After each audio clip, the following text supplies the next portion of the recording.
Mas ainda no verso 3, no finalzinho, se você está com a tua Bíblia aberta, a palavra do Senhor diz que este homem era o maior de todo o Oriente. Primeiro capítulo do livro de Jó, o Senhor faz questão de mostrar para mim e para você que esse homem, Jó, não era somente um servo do Senhor, mas por ser servo do Senhor e viver uma vida íntegra e reta diante de Deus, Deus estava o abençoando. Deus fazia com que ele vivia uma vida de prosperidade. Eu e você, quando servimos a Deus, quando adoramos a Deus, vivemos uma vida diante dele, o Senhor nos dá prosperidade, e o Senhor nos faz nós vivemos uma vida em abundância. Foi exatamente isso que aconteceu com Jó. Mais ainda, se você vê o capítulo 1, verso 8, Deus fala algo interessante a respeito de Jó. O próprio Deus diz assim: observaste o meu servo Jó, porque ninguém há na terra semelhante a ele, homem íntegro e reto, temente a Deus e que se desvia. Já imaginou você ser citado por Deus com o orgulho de ser humano? Deus citar o teu nome como exemplo entre todos aqueles que vivem no planeta Terra. Foi exatamente isso que aconteceu com Jó. Jó serviu de exemplo de integridade, de servidão diante de Deus. Mas a palavra do Senhor diz que certo dia o Senhor estava fazendo uma reunião nos céus com os anjos do Senhor. Significa que no céu tem reunião. As pessoas muitas vezes não gostam de ter reunião, e Deus não faz o que nós não tenhamos nada que Ele não faça. Significa que no céu teve uma reunião, e o texto diz que nessa reunião estava Deus, estavam os anjos do Senhor que vieram se apresentar diante de Deus, trazer o relato, muitas vezes o relato daquilo que Deus mandou eles fazer, porque os anjos estão formados para obedecer os mandamentos de Deus.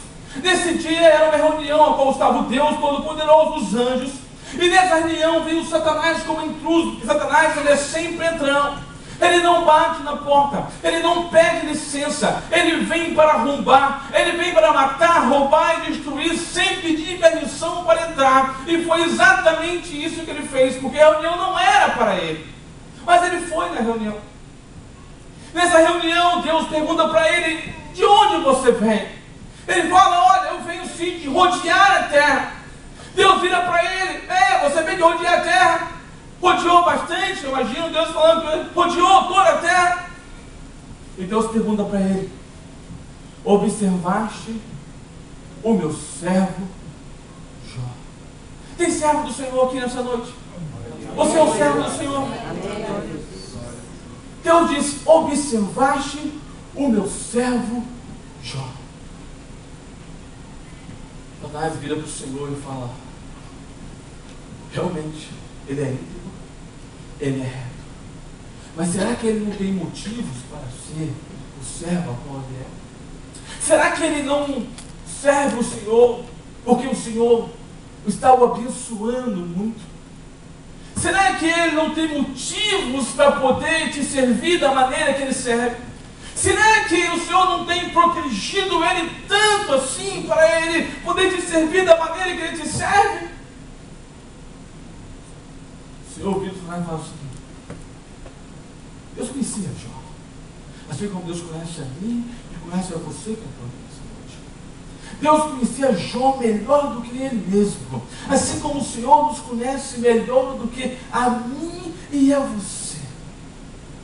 Nesse diálogo, o Satanás pergunta dizendo que Jó adorava a Deus somente porque o Senhor o protegia.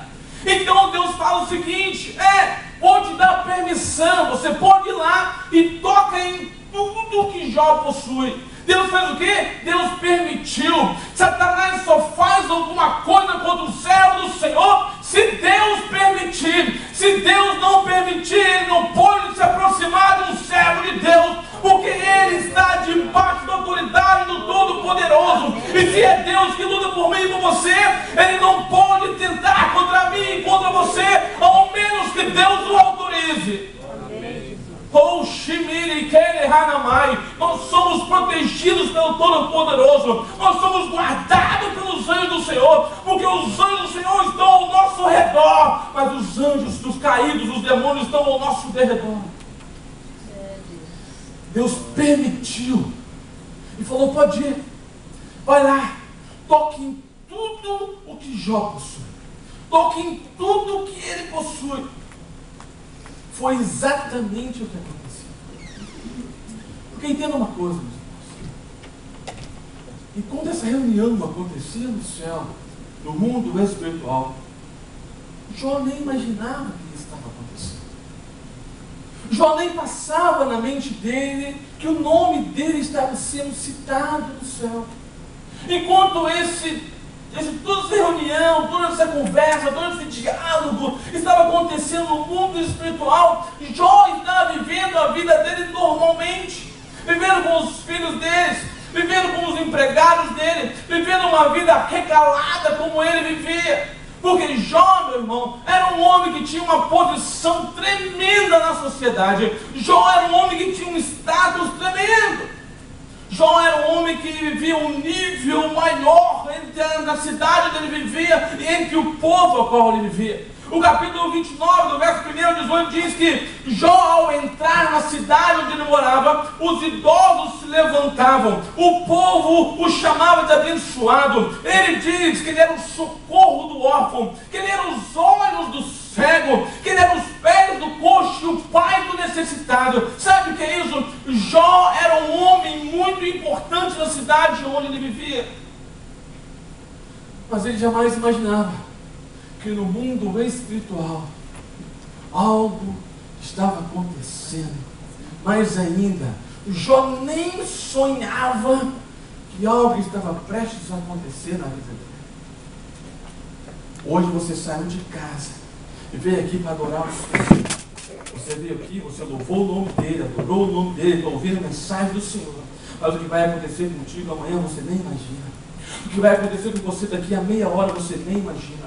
O que pode acontecer com você daqui a uma semana você nem pode imaginar. Porque nos céus, nesse momento, pode estar havendo uma reunião onde o seu nome está sendo citado. E você não pode nem imaginar o que vai acontecer daqui a poucos dias.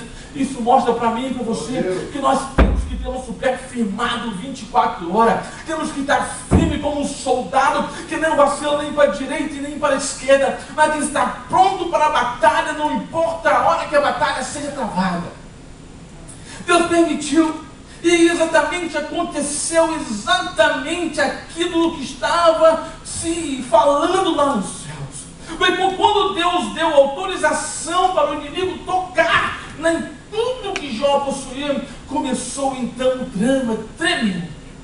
Começou então um drama que ia fazer com que Jó gemesse de uma maneira como ele nunca havia gemido antes. Ele ia fazer com que Jó sofresse da maneira como ele nunca sofreu antes. Ia fazer com que Jó chorasse da maneira como ele nunca chorou antes. Porque agora ele estaria sendo exemplo de perseverança diante do inimigo.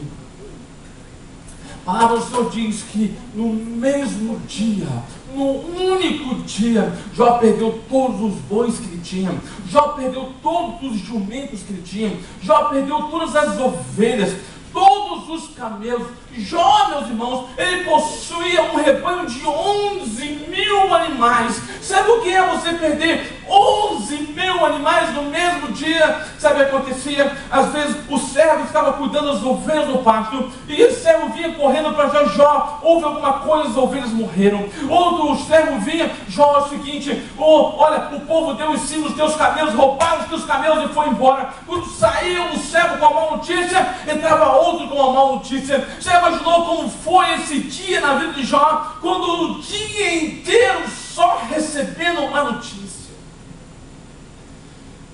Já não bastasse perder 11.000 cabeças de animais, porque naquela época, meus irmãos, o rebanho é que dizia o valor que você tinha financeiramente.